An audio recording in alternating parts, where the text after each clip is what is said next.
Olá, vamos então para a nossa 16ª aula.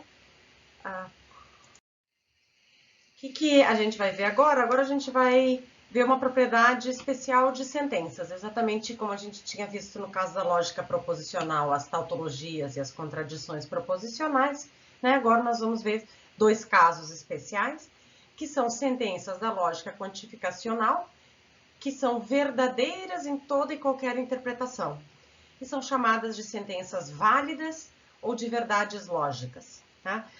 Chamá-la de válida é incontornável, porque se usa esse termo, tá? Mas cuidado para não confundir com validade de argumentos. Cuidado para não confundir a validade de sentenças com a validade de argumentos. Eu vou deixar para a aula síncrona, peço que vocês me coloquem a questão de o que tem a ver uma coisa com a outra. Por que diabo se usa essa palavra que gera confusão e qual é a relação entre as duas coisas? Mas vamos deixar isso para discussão, vamos se concentrar aqui no que vocês precisam para fazer os exercícios. Mas me perguntem, porque é um ponto interessante. Por enquanto, eu estou chamando a atenção que o que a gente está vendo aqui, tratando aqui como validade, é uma propriedade de sentenças.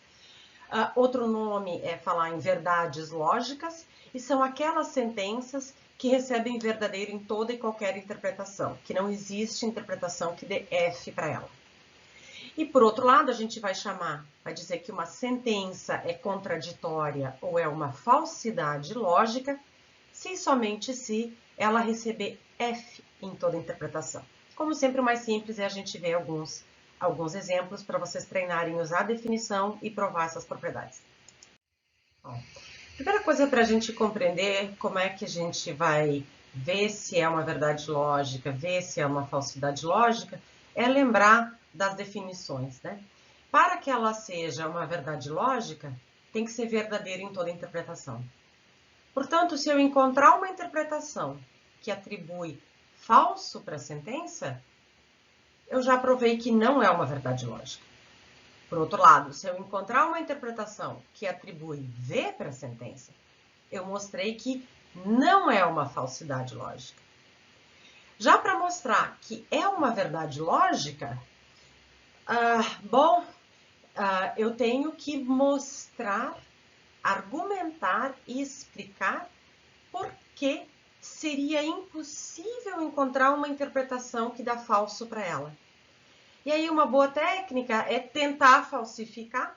Se eu conseguir falsificar, eu provei que não é uma verdade lógica. Se eu não conseguir falsificar, eu tenho que compreender por que eu não estou conseguindo. E se eu conseguir perceber que seria impossível falsificar, reconstruir esse argumento para explicar por que ela não poderia ser falsa em nenhuma interpretação. E de modo análogo, se eu não conseguir dar verdadeiro, eu tenho que tentar compreender por que está sendo difícil dar verdadeiro, e se eu conseguir compreender que é impossível dar verdadeiro, reconstruir por que é impossível dar verdadeiro e com isso provar que ela é uma falsidade lógica. Tá? Vamos ver como é que isso vai se dar nos nossos exemplos. Tá? Então vamos considerar esse primeiro exemplo aqui. Agora, então, alguns exemplos de testar se é verdade lógica, se é falsidade lógica ou se não é nenhuma das duas coisas. Tá? Bom, é possível que vocês, e daqui a um tempo, isso com certeza vai ser o caso, que vocês batam o olho na fórmula e consigam saber se ela é ou não uma verdade lógica ou uma falsidade lógica. Mas nem sempre isso é tão evidente. Essa aqui é uma que, bom, a essas alturas eu espero que vocês já percebam que essa aqui não me obriga a colocar tudo no F, mas isso pode não estar totalmente claro. E além disso, vocês vão ter que treinar, construir as interpretações para provar que não é falsidade lógica, que não é verdade lógica, ou saber reconstruir o argumento para provar por que é uma das duas coisas. Então, é possível que alguns de vocês batam o olho aqui e já saibam fazer uma interpretação na qual é verdadeira e rapidamente saibam fazer uma interpretação na qual é falsa. Eu vou fazer passo a passo para aqueles que ainda estão tendo alguma dificuldade em ler e também porque, e esse vale para quem está tendo facilidade, saber fazer passo a passo os casos fáceis ajuda depois a fazer os mais complexos. Bom, o que a gente tem aqui? Vamos primeiro ver se é uma verdade lógica. Bom, para ser verdade lógica, tem que ser verdadeira em toda interpretação. Em toda interpretação possível. Portanto, tem que ser impossível dar falso.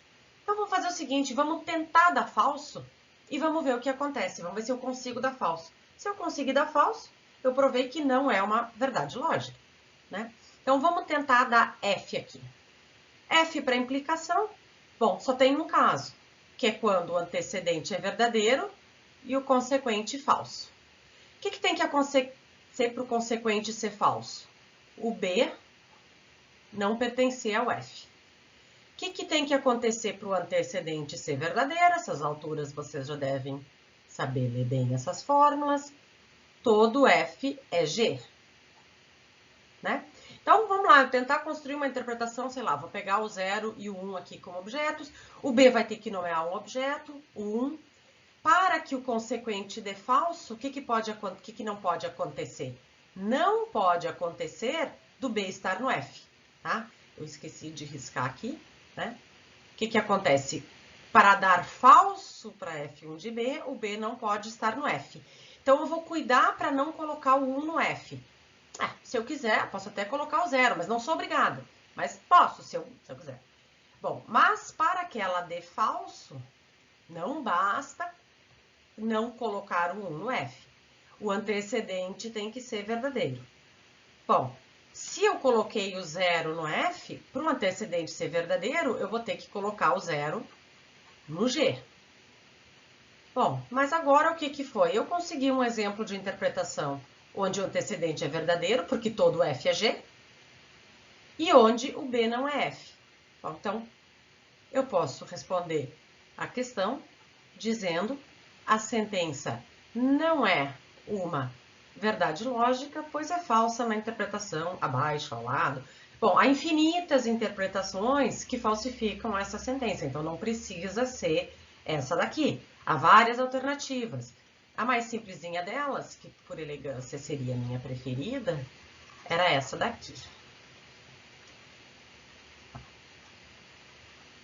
Né?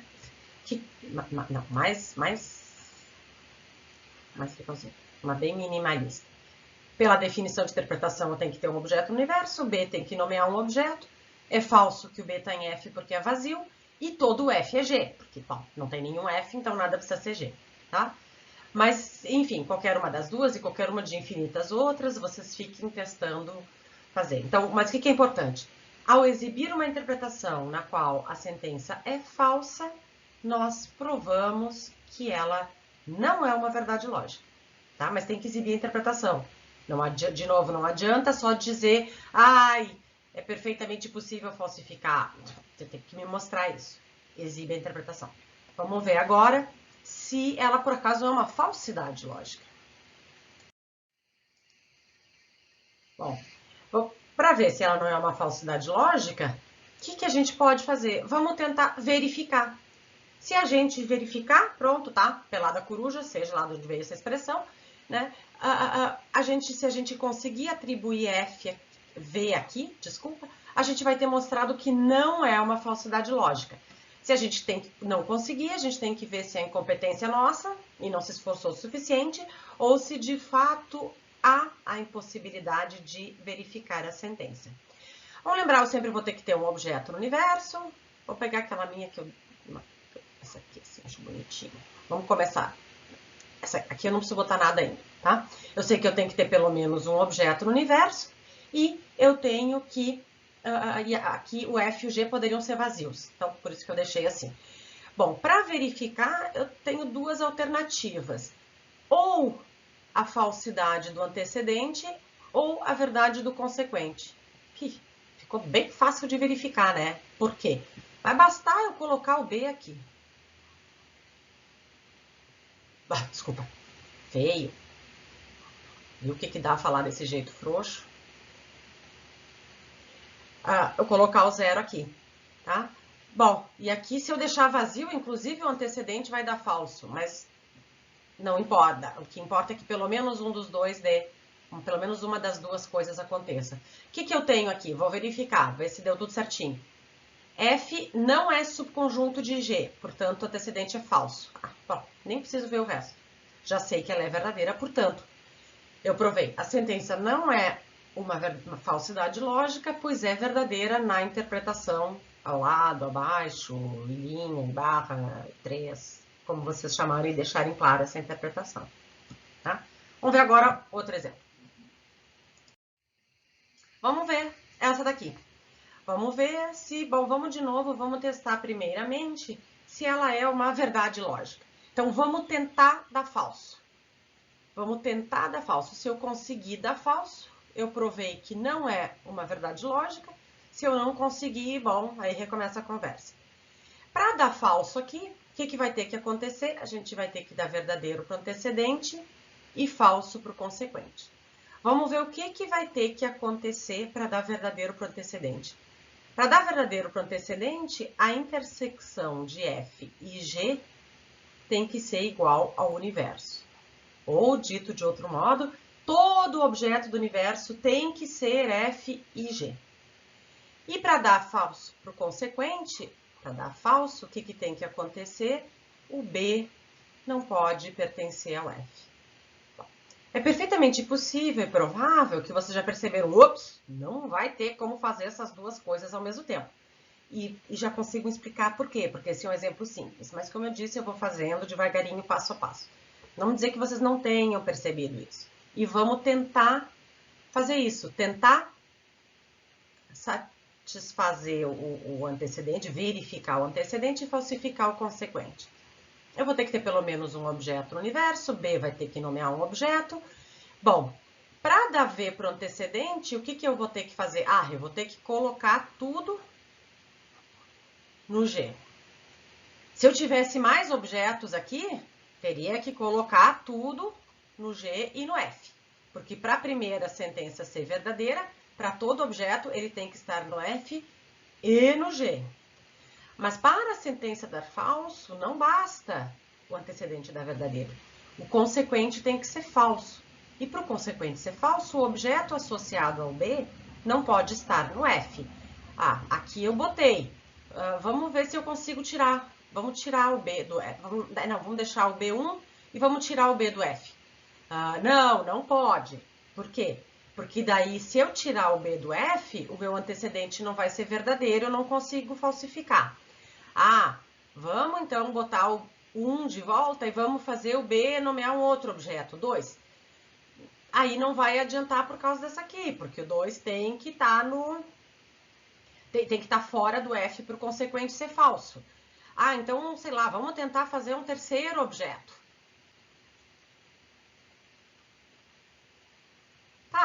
Agora o B não está no F, o consequente deu falso. Mas o antecedente deu falso também, daí eu não consigo falsificar. Então, para o antecedente da verdadeiro, eu teria que colocar o 3 aqui. Mas se eu coloco o 3 aqui, bom, essas alturas você já tem que ter percebido, né? Por que não está dando certo. Agora, vamos voltar e vamos compreender, bom, mas por que está dando errado? Vamos ver por que eu não estou conseguindo. Por quê? Porque agora eu vou tentar escrever da minha letra feia aqui do mesmo. Para a sentença ser F, é preciso que tudo seja F e G. E agora vocês podem continuar de duas maneiras. Vocês podem continuar dizendo além disso, seria necessário que B fosse F. Mas isso é impossível se tudo é F e G. Essa estaria uma afirmação impecável, ela seguiria de mais perto as nossas tentativas. Ou vocês podem dizer simplesmente, nesse caso, B será F e possível... nem preciso colocar isso. Será F.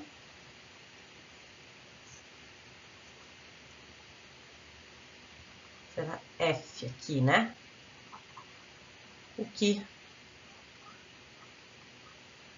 verifica o consequente e, portanto, a sentença, tá? Tem várias maneiras de fazer, vocês podem fazer justificativas mais simples. Vai estar perfeito se vocês simplesmente disserem a sentença é válida, porque se tudo é F e G, B também é F. Pronto, com isso vocês mostraram para mim que vocês conseguiram ler a sentença e compreender porque ela é válida. Então essa vai ser a mais bonitinha.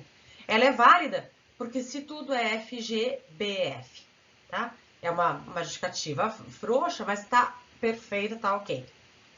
Quais são boas, quais são ruins, eu vou ter que ir dizendo para vocês à medida que vocês me mostrarem, tá? Então, lembrem, esse exemplo aqui não prova nada. O que prova que ela é válida é esse argumento, seja esse que eu fiz aqui mais perto das condições de verdade, da definição de verdade, seja simplesmente essa maneira mais coloquial de se expressar, ela é válida porque se tudo é F, G, B também é F. Ok? E vamos ver um último exemplo? Vamos ver um último exemplo. Vamos ver essa daqui. Vamos ver se ela é, primeiro, vamos ver se ela é uma verdade lógica. O que eu tenho que fazer? Vou tentar falsificar. Se eu conseguir falsificar, provei que não é uma verdade lógica. Caso contrário, a gente tem mais trabalho, mas vamos começar pelo mais fácil. Tento dar F aqui. Para isso, o que tem que acontecer? Eu tenho que dar F aqui ou F aqui. Bom, o que é expresso por essa daqui? A gente já viu. Essa aqui expressa que a relação R é igual ao universo. O que expressa essa daqui? Que o par CB, o par formado pelos objetos designado por C e B, não está em R, tá? Bom, portanto, para que essa aqui dê falso, é necessário que ou isso aqui não ocorra, ou isso aqui não ocorra. Se isso aqui não ocorrer, a conjunção já vai dar falso. Se isso aqui não ocorrer, a conjunção já vai dar falso. Então, vamos tentar fazer isso. O que eu vou ter? Eu vou ter que ter pelo menos um objeto no universo, digamos, estrela, quadrado, triângulo. Vou botar esses dois aqui, 3. Vou fazer esse aqui seu quadrado, esse aqui seu triângulo. E o que tem que acontecer? Bom, para dar falso, basta eu não colocar todos os objetos em R, por exemplo. Bom, se eu botar vazio aqui, ok. Esse aqui é falso, porque R é diferente do universo. Lembrem, o universo não pode ser vazio. E provei que ela é falsa, tá? Alternativamente, se eu colocasse o meu par triângulo, também bastaria para eu falsificar. Então, bem fácil de falsificar. Então, é fácil provar. Não é uma verdade lógica, porque é falsa na interpretação, abaixo, ao lado, acima, enfim, tá? Vamos agora ver, agora o que falta, tem que testar se por acaso ela não é uma falsidade lógica. O que a gente deve fazer para testar se ela é uma falsidade lógica? Tentamos verificar. Se a gente conseguir uma interpretação que atribui V para ela, a gente provou que ela não é uma falsidade lógica, porque é possível encontrar uma interpretação que a verifique. Bom, vamos ver o que tem que acontecer para isso. Para isso, os dois lados têm que ser verdadeiros, ou seja, R tem que ser igual ao universo e o par CB não pode pertencer ao R. Bom, nessas alturas eu não vou nem tentar construir essa interpretação, porque nesse exemplo simples aqui, já fica evidente que essa sentença faz exigências contraditórias, né? Por quê? Porque para que ela fosse verdadeira, eu teria que colocar todos os pares de objetos no universo e não colocar o par de objetos CB. Bom, obviamente eu não consigo fazer isso. Então não vou nem escrever aqui, mas vocês teriam que escrever, né? Vocês teriam que dizer a sentença é uma contradição. Por quê? Porque para que ela fosse verdadeira, eu teria que colocar todos os pares de objetos no universo e não colocar o par de objetos B, C na relação R. E com esse argumentinho, com esse textinho curtinho, vocês provam que ela é uma falsidade lógica. Vocês jamais conseguiriam uma interpretação que atribui verdadeiro para ela. Então, revejam essa parte desse conteúdo, né? Façam o exercício 9.4, confiram as respostas, né? Com colegas, com o monitor, comigo, tragam dúvidas e tentativas e respostas para a aula síncrona para ver se está certo. E a gente se encontra logo mais para a segunda parte dessa aula.